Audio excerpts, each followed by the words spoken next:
C Joseph Vijay எனும் நான்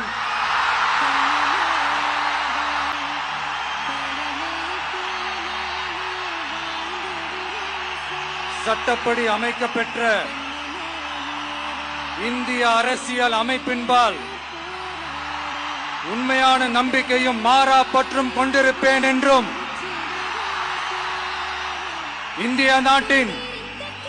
ஒப்பில்லாத முழு முதல் ஆட்சியையும் ஒருமையையும் நிலை நிறுத்துவேன் என்றும்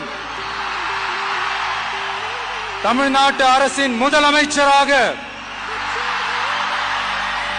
உண்மையாகவும் உளச்சான்றின்படியும் என் கடமைகளை நிறைவேற்றுவேன் என்றும் அரசியல் அமைப்பிற்கும் சட்டத்திற்கும் இணங்க அச்சமும் ஒருதலை சார்பும் இன்றி விருப்பு வெறுப்பை விலக்கி பலதரப்பட்ட மக்கள் அனைவருக்கும் நேர்மையானதை செய்வேன் என்றும் ஆண்டவன் மீது ஆணையிட்டு உறுதிமொழிகிறேன்.